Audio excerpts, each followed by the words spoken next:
participei muito da vida cultural, sabe, no Rio de Janeiro, da minha geração, assim. Então eu assistia tudo que tinha na cidade, não tinha tanta coisa assim naquela época, mas tinham coisas voltadas ao público infantil, mas não foi o que me fisgou. O que me fisgou foi quando eu comecei a ver personalidades artísticas, como por exemplo o Ney Matogrosso, que aí eu via na televisão. Cláudia Raia eu vi presencialmente no teatro. Então, as idas ao teatro realmente foram determinantes para a minha definição de carreira, já naquele lugar, porque quando eu vi a Cláudia Raia, e eu menciono o Ney porque era uma figura artística muito marcante, continua sendo, mas eu nunca fui a um show presencial do Ney nesse momento da vida. Eu fui assistir o Ney depois de adulta já. Mas eu via muito na televisão e eu gostava daquela caricatura, eu gostava daquele movimento, daquela forma de se apresentar ao mundo, daquela irreverência, mas principalmente da liberdade. Eu acho que liberdade era uma palavra em comum entre os meus ídolos da infância, que eram Ney Matogrosso, Cláudia Raia, Marília Pêra. Existia essa palavra como se ela fosse um emblema, como se ela fosse uma faixa de Miss, sabe? Escrito liberdade. Mas as idas ao teatro realmente para ver Cláudia Raia foi quando eu entendi que eu pertencia àquela comunidade. E até pretensioso pensar isso, mas era a minha inocência, a minha ingenuidade fazia com que eu tivesse a plena convicção de que eu pertencia àquela comunidade, que agora sim eu estava diante dos meus iguais.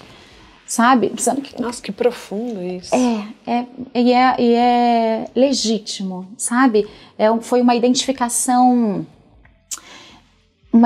imediata que aconteceu e eu olhei para aquele núcleo de pessoas que rodopiavam e emitiam sons bonitos e defendidas por figurinos e eu olhei para eles e eu falei assim, eu pertenço a esse grupo de pessoas. Agora eu me sinto parte de alguma coisa, que até então eu me sentia um pouco não compreendida. Acho que talvez todo artista passe por esse processo, né, de não se sentir compreendido. Até então eu estava perdida dentro de um mundo fantasioso da cabeça da criança que se resumia ao sofá da minha casa, ao tapete da minha casa e tal.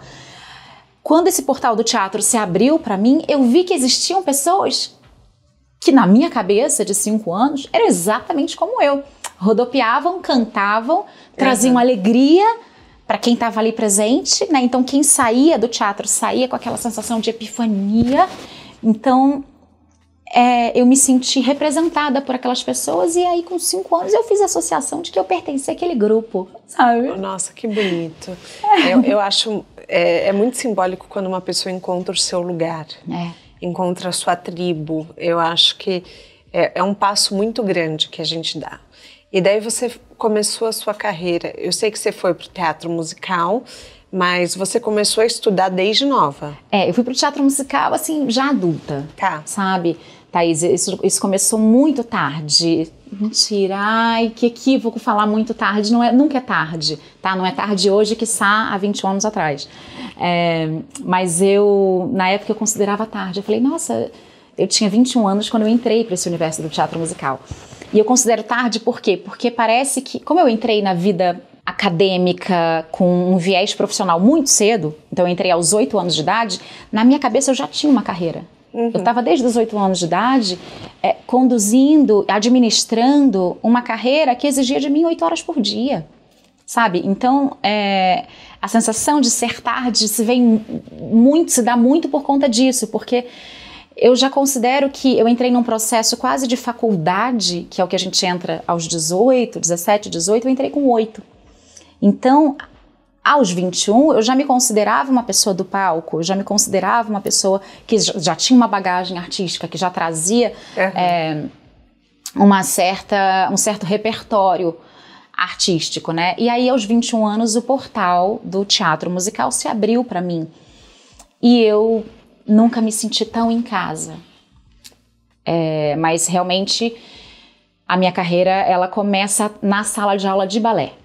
Tá. Ali foi o ponto inicial, ali foi aonde eu comecei a entender quem era a Fabi e como que essa artista ia sobreviver e defender os seus ideais e a sua vontade de deixar um legado no mundo foi naquele momento, na sala de aula de balé, ao som do piano, enfim.